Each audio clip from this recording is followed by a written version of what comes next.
What's up, everybody? This is Will Slickers. As you can tell, maybe if you're a big fan or if you're a listener of the show, this is a bonus episode. We are super excited because our amazing sponsors at Safely, AutoHost, and Operto sent us to Barcelona to attend the Scale Rentals Conference. And this episode is going to be a compilation of all the interviews that we got to do while in Barcelona at Scale Rentals. And also a big thank you to Damian Sheridan and John Paulo, who put together this amazing conference. We had so much fun and took so much away getting to talk to operators who are just really scaling and taking this concept of scaling beyond more than just inventory, but scaling their operations, scaling their team, scaling their tech. There's so many different, areas that we can scale as a business. So this was an exciting episode for us to put together, and I hope you guys enjoy it as much as possible. So check all the people and guests that we had in this episode in the show notes, and make sure you give them a like, a subscribe, a follow, all the above, as they are growing their business and, of course, continue to operate in this amazing industry. We hope you guys enjoy this episode. Welcome to Good Morning Hospitality, your one-stop shop for the latest news, noteworthy trends, and thought-provoking discussions across the industry. From hotels and short-term rentals to all things travel and hospitality, you'll find each episode equips you with the information that you need to start your week. Join us on Good Morning Hospitality every Monday, wherever you get your podcasts. Hi, everyone. This is Brandy Canali with Good Morning Hospitality. We're here at Scale Rentals in Barcelona, thanks in part to our wonderful sponsors from AutoHost. So in my day job as COO of Romy, we deal with quite a bit of fraud. We're in some party markets, and chargebacks are a reality that a lot of us have to deal with. And since we started using AutoHost, that has almost completely disappeared. In April of last year, we had over $17,000 in chargebacks from fraud from our direct bookings alone. And this year in April, we had zero. So those numbers speak for themselves. If you are struggling with fraud and dealing with fraudulent guests, you absolutely have to check out AutoHost. Here we are at Scale Rentals with Megan. So why don't you introduce yourself and tell us where your company is and how many properties you have, that kind of thing. Yeah, so my name is Megan and I work for the Jackson Hine Property Group. We currently manage 26 properties in Manchester City Centre predominantly. We don't want to scale outside of Manchester just yet. We've got enough on the market just there. My current role is head of office / head of operation. Wonderful. Awesome. So you attended our session that we did with Steve Davis and Brandy as we balanced the side of scaling your operations and scaling your tech. So for a lot of our audience that listens to this show, they're very much the US based operators, and we have our own sets of challenges. But I would love to know from your perspective, as you guys are scaling, and you specifically said you're trying to stay in Manchester. So give us some of the challenges that you guys face when it comes to scale, tech, operations, and also staying in one geographic, all the above. I mentioned in the seminar was basically one of the biggest things that we are facing when scaling is tech. We find that we're predominantly, not to judge age, but we're predominantly quite the same generation of this younger generation of being quite tech savvy, having all of these things that will make our life easier. But the hardest thing that we are finding is that a lot of our guests aren't very receptive to that almost. So I think we'll have guests and they won't even click a link to download some check-in instructions. And they're like, what's this? Why are you taking me away from Airbnb? Yeah. Why are you taking me away from these things? So that's something we're really struggling with.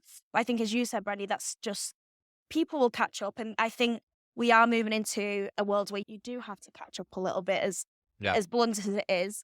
So that's something that is one of our biggest troubles. Another one being, though we are predominantly just in Manchester, we very much advertise across a lot of platforms. So we are still advertising to US customers. Predominantly at the moment, we've got a lot of people coming over from Asia because we dabble in the ultra luxury scene. Yeah. We do have a lot of Asian students coming over to come and stay with us for full terms, full years. So that's a big lot of our audience at the moment. And it was funny because I was speaking to Guesty and they said he himself as an Asian person, he said that they like to just step away. They don't want to be spoken to. They just turn up at the door on the day and they confused with what's going on. And they'd message you like, I'm at the door, how do I get in? And again, that's another thing what we're struggling with tech is that these culture differences, these generational differences that can be hard to navigate sometimes. And I think that's where we're at. So you're talking about the ultra luxury or luxury side of things. And so at Romy, we're like a little bit below the ultra luxury. I would say like a 4-star property, Mhm. 3.5 for some of them. So what do you find are the difficulties with having a higher end product versus having something that's a little bit more low key? So I think the biggest thing that we struggle with at the moment is though we are ultra luxury, we don't want to gatekeep that ultra luxury. So we still want to make it very accessible to your average consumer. So I think with prices, though they are probably on the higher end, things like our deposit, we try and keep low.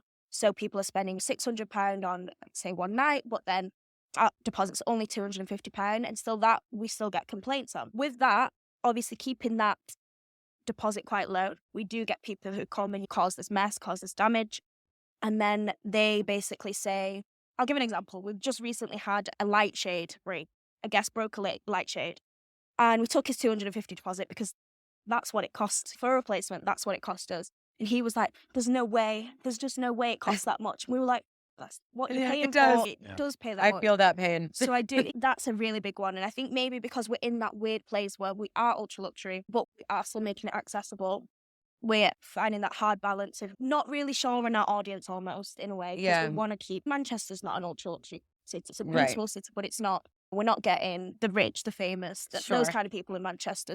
We need to keep it middle ground, but with middle ground comes A whole host of whole host challenges. of So stuff. one suggestion you might think, Mhm. what's what we decided to do, is instead of doing a security deposit that you refund, we charge a non-refundable damage waiver, and it covers up to a couple $100 or $1,000, whatever it is, worth Yeah. of damage. And so there's no expectation of them getting it back. So just Okay. a little nugget. Not to do a shameless shout out, but hold this for a second. You can also get our great friends over at Safely and AutoHost to protect all your properties at once. Yes, we use shameless. AutoHost. Yeah. AutoHost is Yeah. fantastic. They have a great team. So is Safely. Everyone is great. They're really fun sponsors of ours. So we love working with them. I'm glad. Thank you so much, Megan, for worries. talking I with hope that us. was okay. I hope you have a great rest of your time here in Barcelona Thank you and that we very get to see much. you again soon. I'm sure you will. It was nice to speak to you. Thank you so much. All right. Check out the next episode coming soon. I am here with my wonderful co-host, Will Slickers, and our wonderful sponsor, Steve Davies from Aperto. You've been on a couple of panels today. And so how has all that been going? How's the show going for you? Yeah, it's really good. I think there's obviously a few things that have changed since last year with the arrival of AI and a few of these other new technologies. If I was laughing on the panel today, if you don't say AI in your panel, I was just about it's to not say. actually a panel. It's always exciting to meet new property managers that we haven't met before, get ourselves immersed a little bit more in Europe. We're obviously a much more North American company. And yeah, we're really enjoying it. Because you're so focused in the Americas, what are some of the challenges you're finding with breaking into the European market or I guess getting like PMs to agree? Yeah, the way that you sell to Europeans is totally different. So very much relational, get in front of people, knock on doors, literally drive your car around and meet the property managers. Whereas in the US, you can sell stuff over Zoom to them and they don't actually never need to shake your hand. So Americans, we just love to buy stuff. totally. So I think fundamentally it's just a different way to approach finding customers. But at the end of the day, it doesn't matter where you live. It's all about relationships with humans. I have a question for you since you have been on so many panels and you and I have been on both of them together. I would love to know your thoughts just in the overall conversation. I know like outside of the panels that we've been on, what do you think the biggest trend or theme is going to be for scale rentals when it comes to the European operators and conversations being had today? Yeah, I think a lot of these folks are really trying to figure out how they can go from 5 to 50 to 100 and get obviously and scale it that way. And it's that balance between adding human capital and technology capital and trying to find that right balance and trying to figure out how they remain hospitable with their hosts without having too much tech. And it's just always, it's an interesting conundrum. And I think that hasn't changed and won't change for a while. Yeah, I think that it's been interesting having people want a blueprint for how you make these big jumps. And I think what I see as kind of like an underlying theme is that there is no blueprint really. Like everybody's business is different. The operations are different. The situation that you have is different. So I find it like trying to give advice on that can be tricky. But I think that you've done a great job on your panel of kind of guiding people through. I think the thought framework is the important part there. Yeah. This came up this morning. You need to actually interview your partners before they become a partner, right? Yeah. It's like you date someone before you get married. You don't just jump in and say, oh, this looks cool. This is a shiny object. Chuck that in. I'll pay for that. And I think that's really important as part of the decision-making criteria. They got to do their homework, make the list as we were talking about earlier today, and make sure they got to figure out where they want to be in a few years and then build their technology layer on top of that vision. Yeah, I think there's going to be a lot of angry vendors at me because I was like, bother them relentlessly. I said politely harass your vendors. And so I'm sorry for your future salespeople, but that's coming your way. All right. We look forward to it. Thank you so much, Steve, for taking the time. One, to work with us on the show here in Scale, and being in Barcelona. It's been so fun. So yeah, we're huge fans of your guys' show, obviously, and what you guys are doing. So thanks for having us along, and good luck this week. Of course. That's it, everybody. We'll see you all on the next episode. All right, everybody, we are back, and we have the one and only legendary Heather Bayer. So, Heather, how often do you get to be on other podcasts? Not as often as I'd like, actually. Hey, we're going to help. We're going to help with that. Please do. I've sold my company. Yeah. And I'm a bit of a free agent now. So, yeah, if you want me on your podcast, I can't stop talking. Hey, I think as a podcast network, we just need to do a big podcasting deal with you. Just kind of sign you to the network. Oh, that sounds very cool. I've got some really cool new podcaster ideas. All right. Great. I think we're going to sign Do you Heather want to Bayer. tell us them now? And then Yeah, we it's can... good. No, all secret. All secret. I'm curious, now that we are here in Barcelona, obviously the theme of the conference is scale, but from your perspective, coming from the US, especially with your operations that no longer you have sold, what do you think a big theme is or a differentiator for operators that are in the US versus European? That is so interesting because I've just been talking to a couple of great ladies who run a property management company in Sitges in Spain. Okay. Yeah, is that right? I'm not sure I've got that right. But we started talking and my goodness, we had so much in common. Wow. Everything from the types of owners we were dealing with to the guests to the competition. So really, I'm not sure about the differentiator, except everybody here uses WhatsApp. Yeah. And I would love to be able to use WhatsApp for business because I heard Daniela Derin talk about that yesterday, and it looks like a most amazing platform to use as a business network. Yeah, that's actually something we're dipping our toes into. It's definitely helpful, especially I think the North Americas are like the only countries that don't use WhatsApp as regularly. Yeah, no, that's true. I actually think we only use WhatsApp for the show, like when we communicate with each other. So it's actually something maybe we should all look into. Outside of differentiators and similarities, do you think there's a major theme happening in the industry today that doesn't just go off a geographic location? It can actually be just operators in general. Oh, I'm going to say AI. Oh, Why not shocking. AI? Because I've been talking about content creation for years. That's my baby. You've got to create content. You've got to have content on your website. You've got to be posting content on every social media platform you can possibly imagine. And 100%. now it's so much easier to create. And I think, the Book Direct show opened yesterday with Evan Dolgow talking about data and AI. And I think it's not a loud theme at the moment, but I think it's going to get louder. You hear to hear first. If you want to get on top of the trend before everybody else, go with AI. Exactly. I love it. I think Steve Davis said you have to mention at least 7 times in every session. So. Every session. AI. Heather, I would love to, any closing thoughts, anything you want anyone to know if you are listening, watching the video, all that stuff. Anything that you would just Come love? to events. Yeah. Absolutely come to events. I get energized, motivated. The networking is fantastic. I go back 100%. and I think, I'm never going to do another event. And then the next one comes up and it's like, buy me a ticket. I feel you on that 100%. It's definitely, you get a lot more out of being in person. Exactly. How does Heather Bayer recoup from an event or travel? What's your perfect day to reset? My perfect day to reset, and I was talking about this in my session yesterday, I play pickleball. Oh, it's becoming very popular. Yes, I will go and play a couple of hours of pickleball. I will take my big, beautiful German Shepherd for a 10-kilometer walk and sleep a lot. There we go. It's a great plan. I love it. I might copy that. Yeah. Thank you so much for taking the time to chat with us. I know we're all very busy here at the Scale Conference, but I just want to say it's great to see you. It's And thanks so always much. a pleasure, Will, to talk to you. Of course. Love to see that face coming across the room.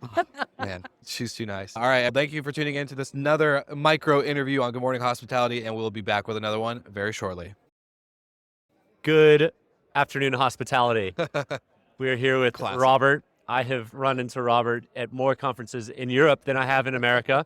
And on that, give us some perspective on how business is differently done in Europe versus in the US. Great question.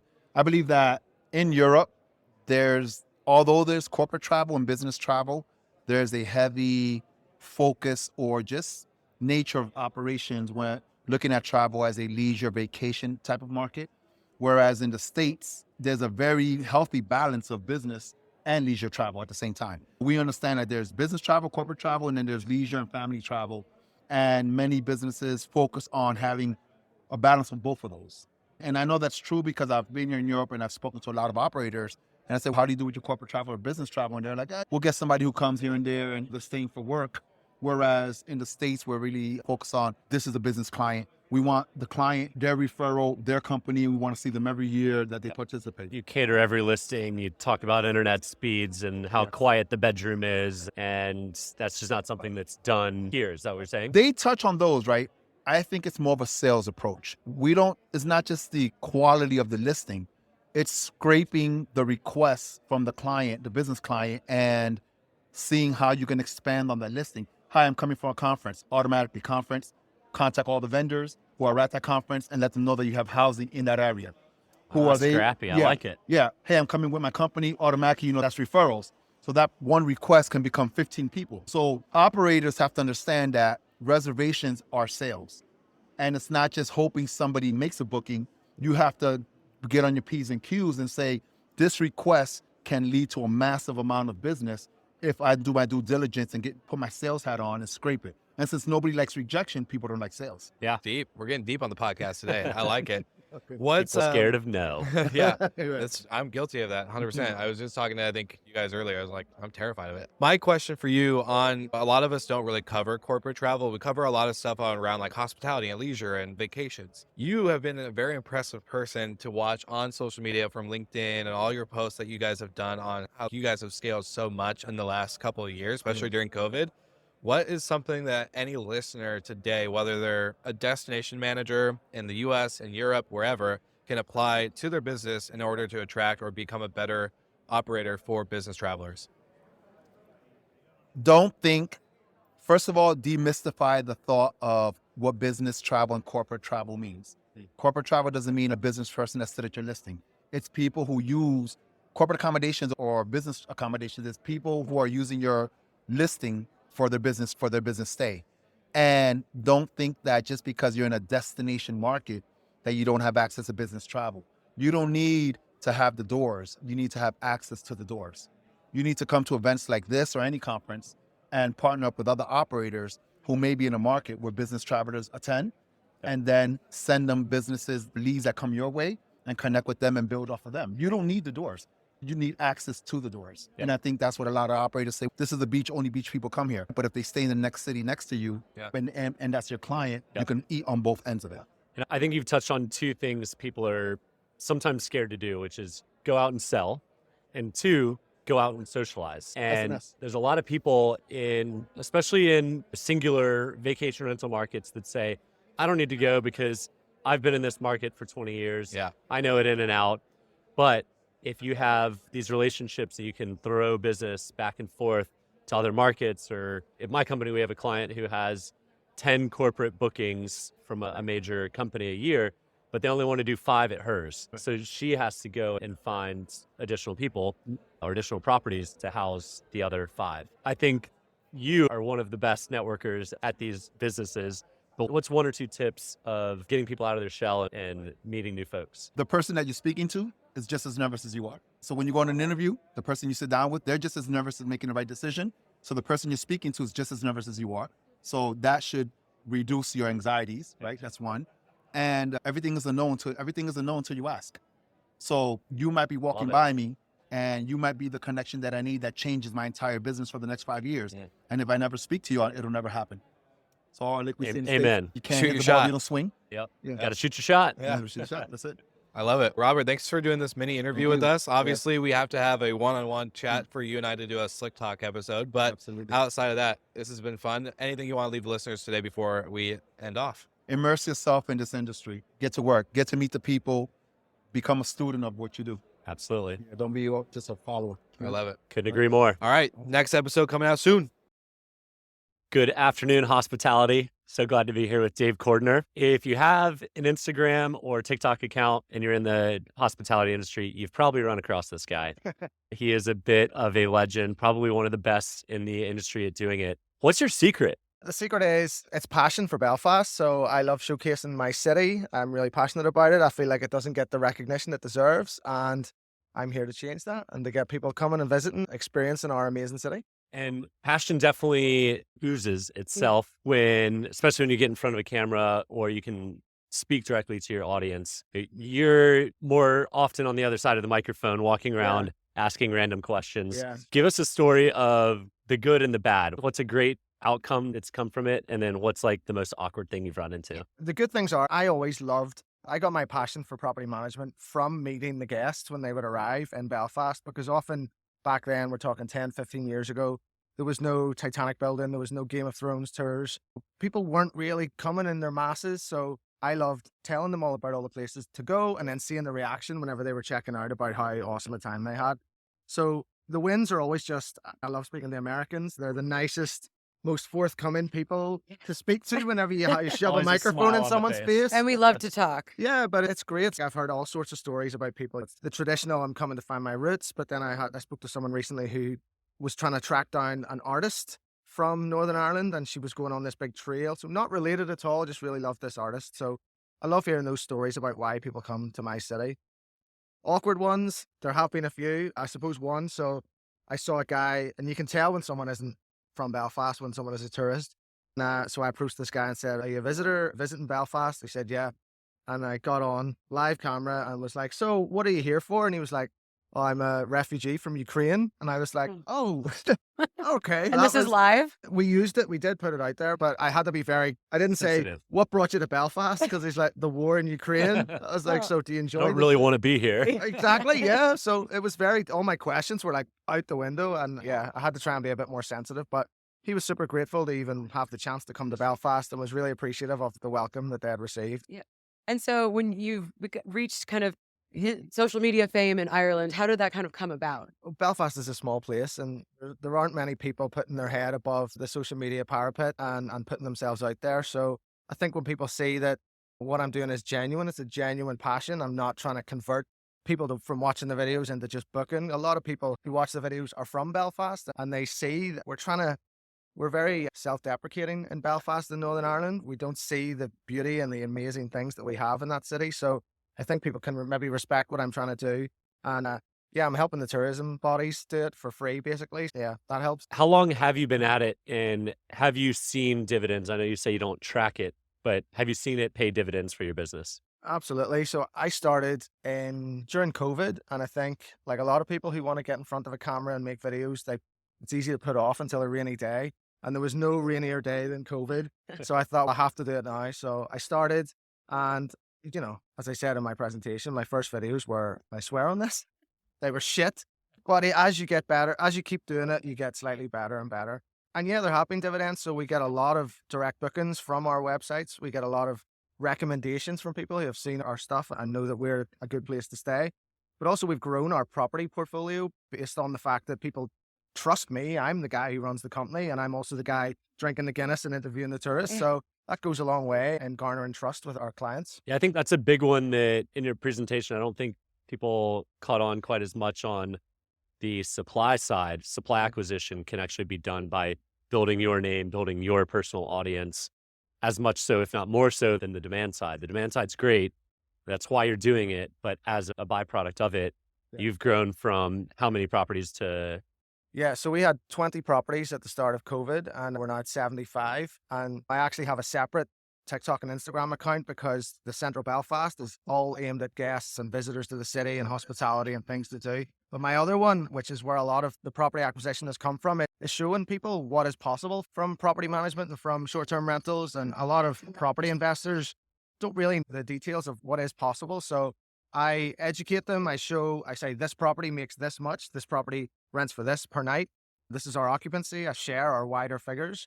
And yeah, people get really interested. And I'm the guy who they want to manage it for them. So if someone is going to Belfast for the weekend, what are the must-dos? What's on your list? So it depends on your age. So we have stuff for everyone. So if you're a bit older, you might be interested in the Troubles and our sort of political history, and there's lots of cool black taxi tours that can take you around all the areas where things happened. I always tell people it's a bit like a safari. Keep your arms inside the vehicles. Don't feed the locals because you will see real things that happen. It's still a thing too, right? No, it's very safe. We have more actual political issues now, whereas previously it was Militarial. yeah, like paramilitaries. We have some stunning scenery on the north coast, so the Giant's Causeway, a lot of places that were in Game of Thrones. We have obviously the Titanic Museum. We have a real thriving food and drink and restaurant scene. There really is something for everyone. What is your favorite castle in Northern Ireland? Ooh, Carrickfergus Castle. That's where I was born. Not in the castle, but I was Oh, wow. where I grew up in Carrickfergus. Prince Dave. And yeah, it's a really cool castle. It's 12th century Norman. So yeah, don't get me started. I'll go on about that. We'll chat about that later. Awesome. Thank you for joining us today. Pleasure to meet you after seeing your face so many times. Thank you very much. And what are your socials? Throw them out. Yeah, so on TikTok and Instagram, it's Central Belfast and also Airbnb Coach. Lovely. Wonderful. Thank you for joining us. Thank you very much.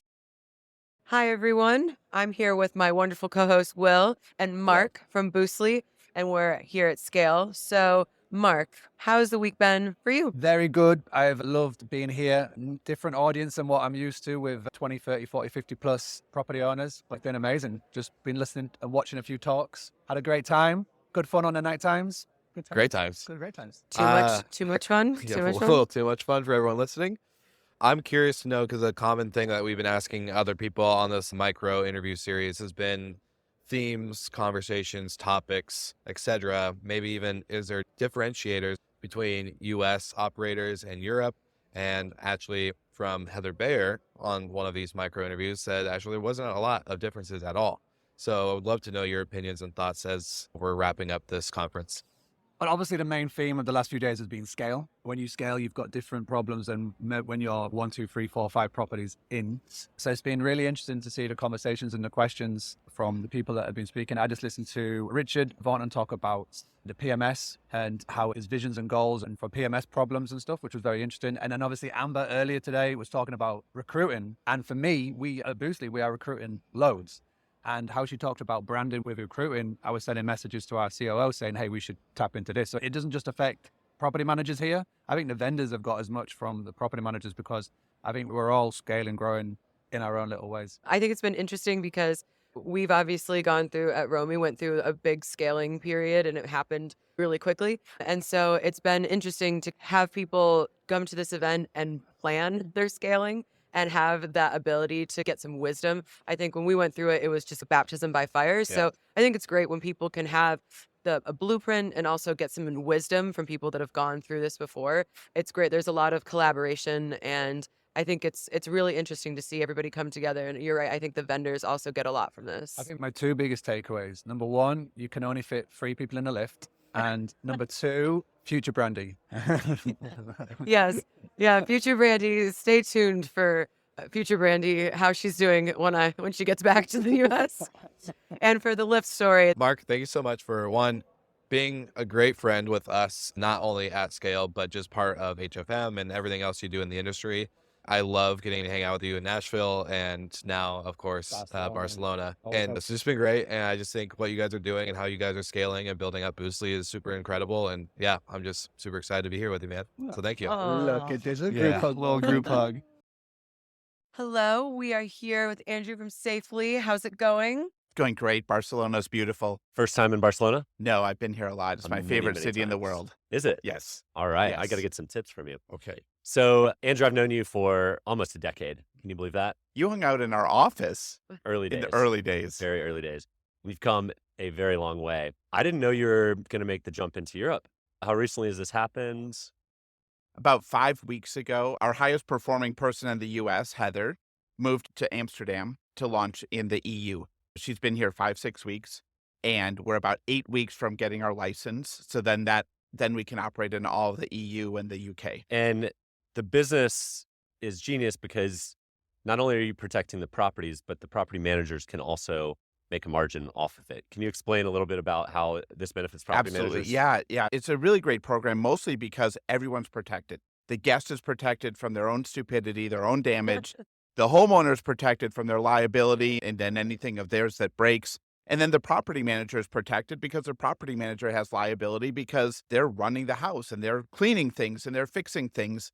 And then the property manager can earn ancillary revenue. They can set the price that the guest pays. The guest is happy to do this. They don't pay a damage deposit. So everyone gets some benefit from the Safely program. And it's what, $15, $20? What's the... It averages about $9 a night. Okay. And then average length of stay is 5 nights. But we have low levels of coverage, high levels of coverage, low deductibles, high deductibles. So there's a program for everyone. Fantastic. And what are some of the differences or challenges that you're running into in Europe versus in the States? There's different regulation. It's actually almost easier in Europe than the U.S. The U.S. insurance regulation, there are 50 states plus 3 territories, and each one has different rules for paying taxes and getting your license.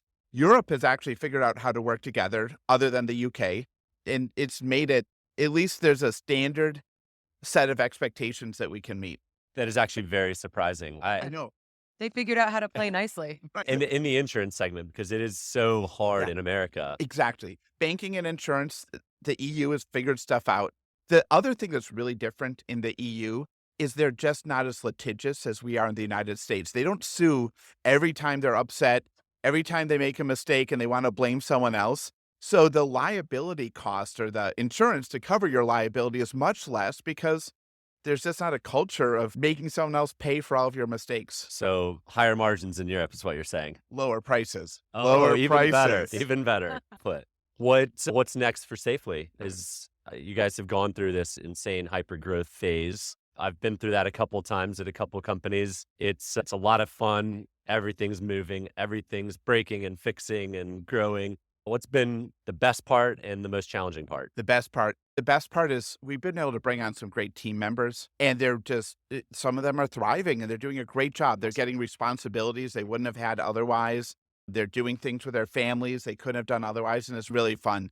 The hardest part is probably also people. It's hard to manage a lot of people, but probably overall, we're just so excited because we get really good feedback from our customers. I was able to recruit 4 more homes because I could promise them that they're going to be protected. Their home will be protected. Their family's retirement or wealth is going to be protected because of our program. And that's been the most fun part.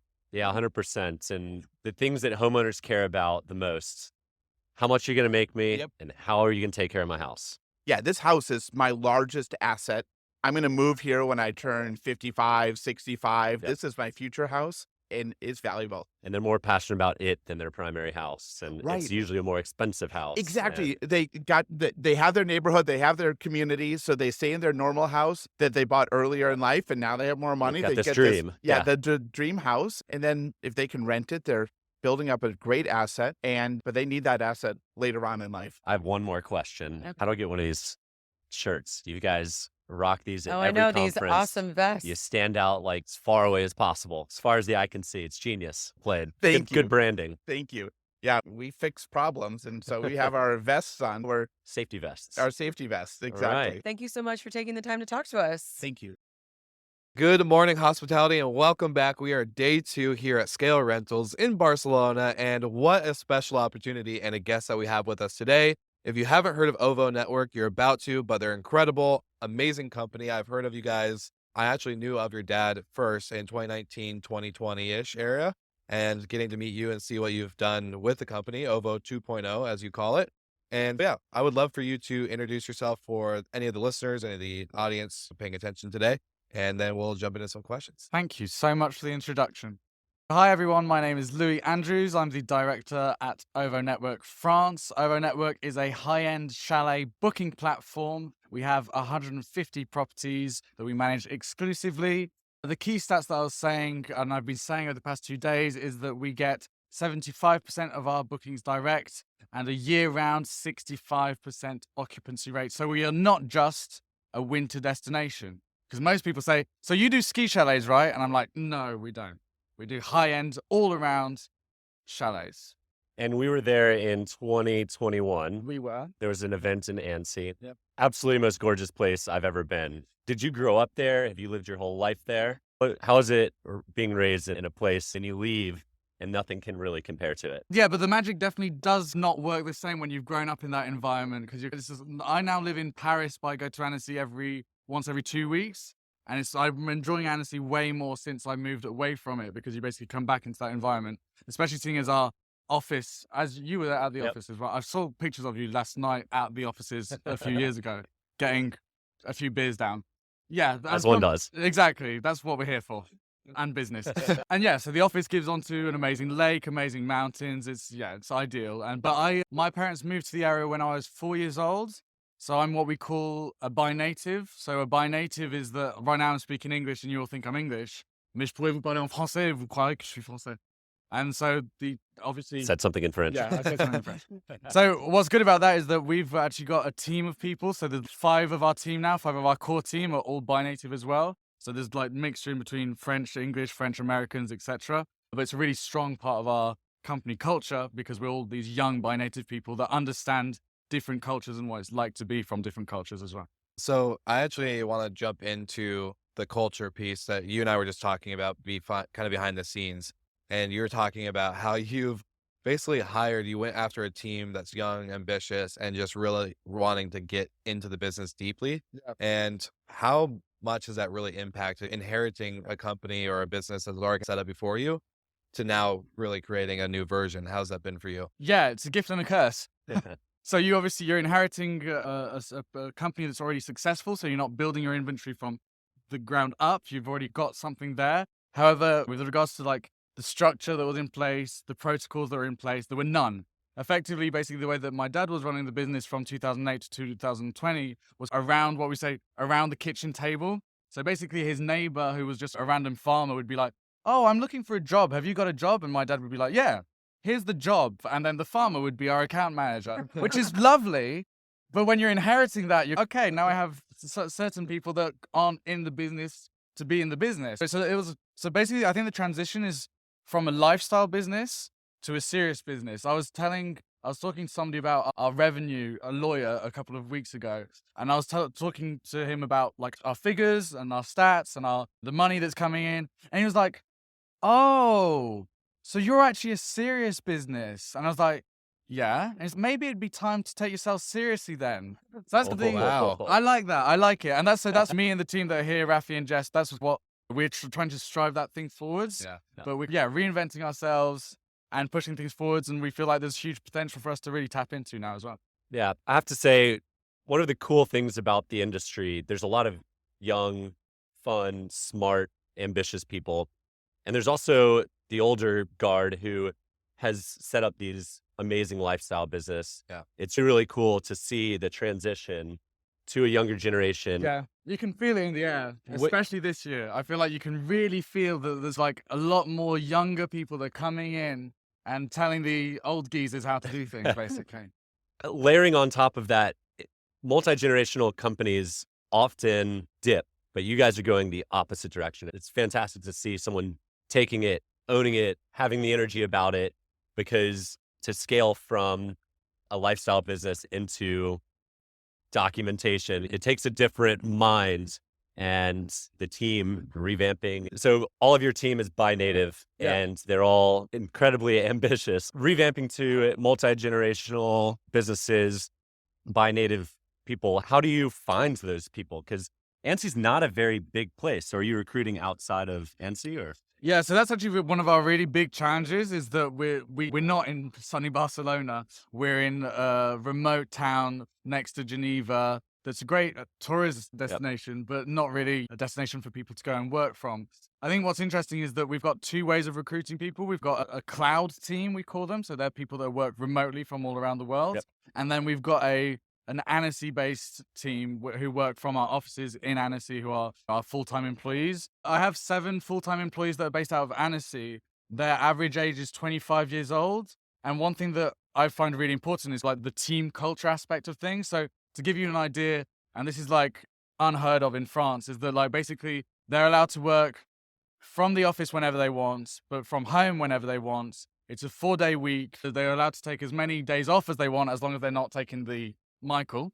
And so it's all about establishing the environment, because otherwise people wouldn't come to work in Annecy, because it's a place that's a tourist destination and that's really expensive. So you have to build that up and make it part of your culture.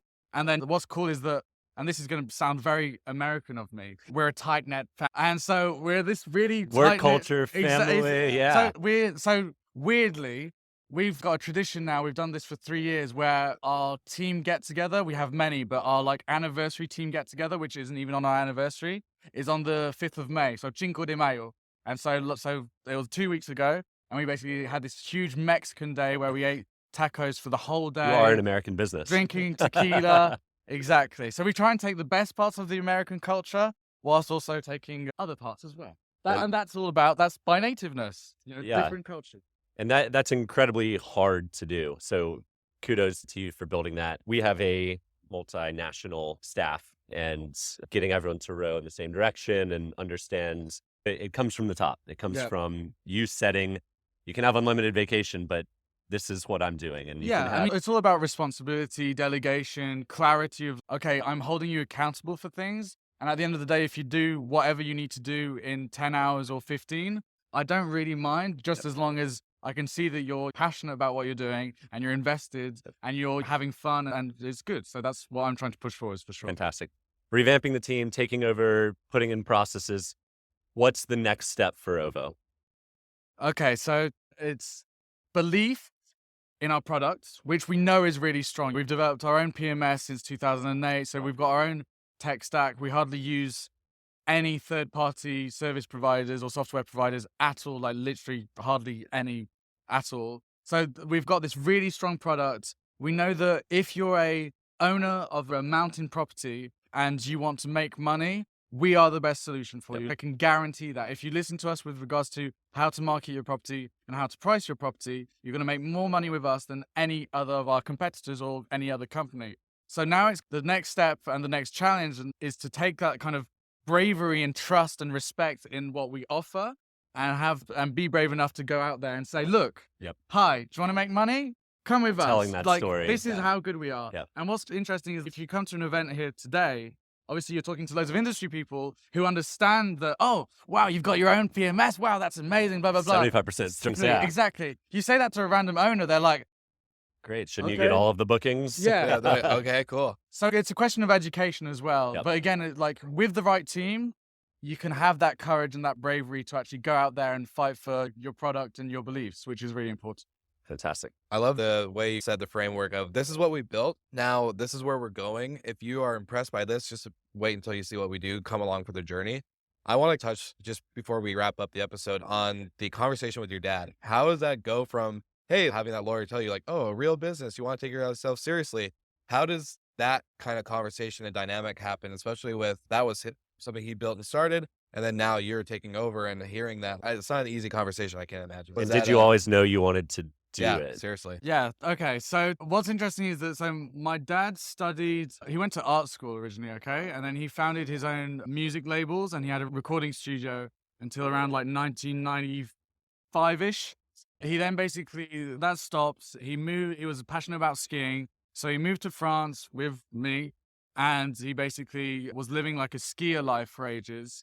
And then after a while, he got the itch of, oh, I need to run a business again. I need to find some work. So what he actually originally did is that it just so happened that our neighbor in this like really small remote village in somewhere lost in France, our neighbor was this guy called AJ Hackett, who's the inventor of bungee jumping. Wow. Okay, like he invented bungee jumping. Terrifying. So this is our neighbor, and he says to my dad, he says to Tim, Tim, you're a tech guy, right? You like tech? And Tim was like, yeah, I've dabbled in it because of the music industry and recording and stuff like that.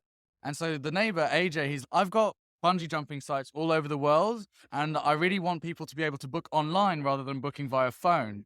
Can you build me a booking platform, a reservation platform? So Tim originally says, yeah, fine, I'll have a try at that. He dabbles in that for 3 years, and then basically after that, I've done that, what next? And so the entrepreneur's curse. Exactly. So basically I'm like 15 at the time or 14 at the time, and this is like our brand story thing, but like we both vividly remember the day where we're like brainstorming on an A4 sheet of paper, this idea of this new business where instead of doing a reservation platform for people diving off buildings, we're doing it for the empty buildings that are surrounding us. So all these empty properties that were just cold beds is a curse, obviously. So how to fill those cold beds? And remember that this is like literally at the time where Airbnb were making cereal boxes. So it's like It was a different world. Could have scaled in a whole different way. Exactly. Yeah, I'm so pissed off. So basically, we had this natural growth for a while. And I think what's cool about Tim is that he's definitely identified kind of the potential that we have. And I think he's happy. He's past retirement age as well. So I think he's just happy at this point to say, here's my baby, run with it. I entrust you with it. And I think that's something that he's really proud of, is to see us kind of take it in stride. He did say that to me yesterday. It was nice for him to be able to say I'm able to step back and actually do some like fun things and see how passionate you are. It's got to give you confidence too. Yeah. Like it's super encouraging to hear. But then just very quickly, because you asked another question, which was like, how did I end up here? Well, I ended up not going this route at all. I studied art for 5 years, and then but then always working for OVO to a certain degree. Yeah. But then when COVID hit, the team obviously shrink like crazy, and there was an existential question of, do we carry on with this? And what happened is that I basically took over the crisis management role. So I dealt with all the guests and all the owners. So this is when we were getting hundreds of thousands of cancellations every day. It was horrendous. And I went the worst part of the job. Exactly, the worst part of the job.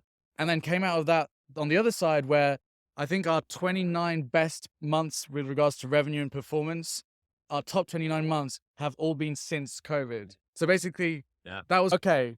We've got through this. Now we're going to do what we need to do and get to new levels. And that's what we've managed to achieve. So I fell into it because of COVID, weirdly. Interesting. There's not a whole lot of people who fell into hospitality during COVID. Yeah. Mostly the other direction. Yeah, All right, last question. When do you call him Tim and when do you call him Dad? I'd never call him Dad. Absolutely never. All right. But interestingly, this has been the case since I was literally 5. People at school used to say, are you adopted? Because you never call your dad, you call him Tim. So that's just, part of it. All right. There we go.